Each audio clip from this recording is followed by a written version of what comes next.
चुनाव होता है, कहीं खलीलुल्लाह का चुनाव हुआ तो कहीं ज़बीहुल्लाह का चुनाव हुआ तो कहीं रसूलुल्लाह का चुनाव हुआ और कहीं हिज़्बुल्लाह का चुनाव हुआ कि ये इसकी हिफाजत करेंगे। और आज जब हम इस 14वीं सदी के एंड पे पहुंचने वाले हैं, कितना ज़माना गुजर गया है, ये एजाज फिर भी उठा कि जरूरत पड़ी है हरमैन के तहफ़्फ़ुज़ की और हरमैन के हिफाजत की जरूरत क्यों पड़ी है। कुछ लोगों के दिल में ये ख्याल मंडला रहा है हम इस पर हमलावर होंगे और इस पर हमला करेंगे। इस पर हमला कौन करेगा? इस पर हमला करने के लिए दो ताकतें हैं। कुछ बातें राव साहब ने की हैं, कुछ बातें मैं आपसे करना चाहता हूँ। दो ताकतें हैं जो मदीना मुनव्वरा और मक्का मुकर्रमा पर हमला होना चाहती है। उन दो ताकतों में से एक का नाम इसराइल है और एक का नाम ईरान है। महज तख्तों पर खड़े होकर मैं ये बात नहीं कर रहा, मैं दलाइल की बुनियाद पे ये बात कर रहा हूँ। आप उनके ग्रेटर इसराइल का मुताला करें या इधर ग्रेटर ईरान का मुताला करें, इन दोनों को आप पढ़ें, दोनों का हदफ आखिर में जाके एक ही है और वो हदफ मदीना मुनव्वरा पर कब्जा करना है। एक का कब्जा सियासी तौर पर है कि वो सियासी तौर पे मदीना मुनव्वरा को लेना चाहता है और जो ग्रेटर इसराइल सियासी तौर पे मदीना मुनव्वरा को लेना चाहता है, मक्का मुकर्रमा को लेना चाहता है, अपने इसराइल के नक्शे में उसे शामिल करना चाहता है, वो इस हद तक है।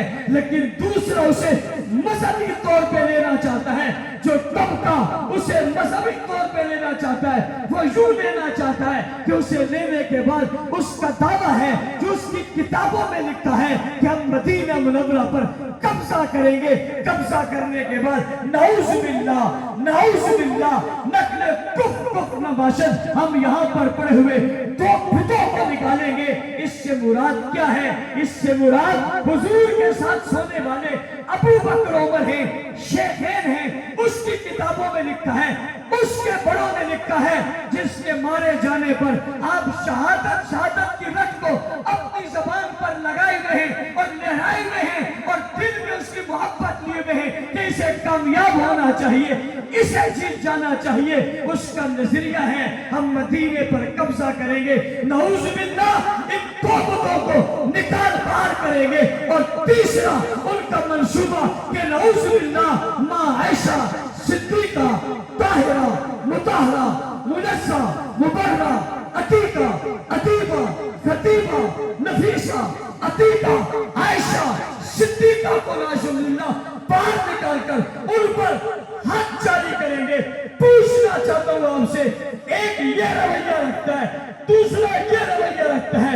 इत्तेफाक की बात है, अल्लाह की कुदरत है, अल्लाह का तकदीरी निजाम है, दोनों का आपस में झगड़ा हो गया। झगड़ा क्यों हुआ?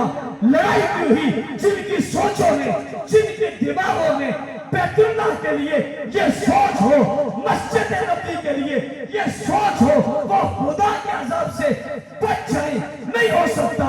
जाहिर तो नहीं है, दो दुश्मन लड़े, दो जालिम भी तो लड़ सकते हैं, दो बदमाश भी तो लड़ सकते हैं, दो बदमाश भी तो लड़ सकते हैं, दो बेईमान भी तो लड़ सकते हैं।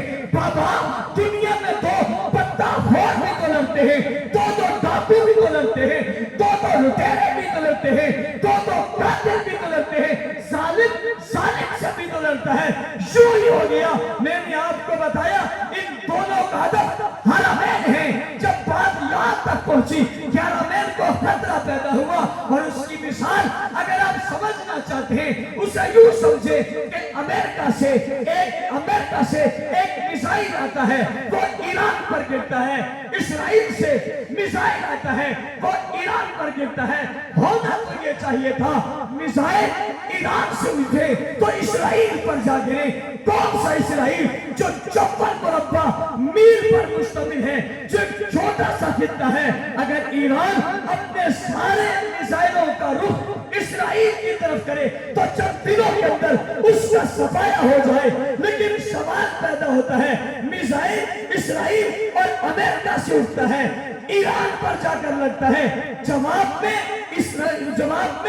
ایران سے میزائل اٹھتا ہے تو وہ سعودیہ میں جا کر گرتا ہے، وہ ریاض میں جا کر گرتا ہے، وہ کویت میں جا کر گرتا ہے، وہ بحرین میں جا کر گرتا ہے، جناب وہ جو ہے اسلامی ممالک میں جا کر گرتا ہے۔ سوال یہ ہے، مار یہ رہا ہے، جواب یہاں دے رہا ہے، مقصد واضح ہو گیا۔ مقصد ایک ہی ہے، لڑائی اپنی بھی ہے مگر نشانہ پھر بھی حرمین ہے، نشانہ پھر بھی سعودیہ ہے۔ جب اللہ تعالیٰ نے اس طرف، اللہ تعالیٰ کی مخلوق میں رہنے والوں نے اس طرف نظر دوڑائی کہ رخ تو اس طرف ہو رہا ہے، لہٰذا حرمین خطرے کے اندر آ گئے ہیں۔ یہ میزائل مکہ پر بھی گر سکتے ہیں، مدینہ پر بھی گر سکتے ہیں، اور یہ بعید نہیں ہے، آج سے کچھ عرصہ قبل حوثیوں نے میزائل مدینہ منورہ کی طرف بھی پھینکے تھے، اس لیے کہ ان کا نقطہ نظر ایک ہے، ادھر بھی آ سکتے ہیں۔ انہوں نے پوری دنیا میں سچ کیا اور پوری دنیا میں سوچا ایسا کون ہے جو حرمین کا تحفظ کر سکے اور حرمین کا دفاع کر سکے۔ ایمان سمجھ کر، ایمان سمجھ کر، عقیدہ سمجھ کر، نظریہ سمجھ کر، جہاد سمجھ کر، ذاتی جذبہ سمجھ کر، ذاتی ولولہ سمجھ کر حرمین کی حفاظت کرے۔ کون کرے گا؟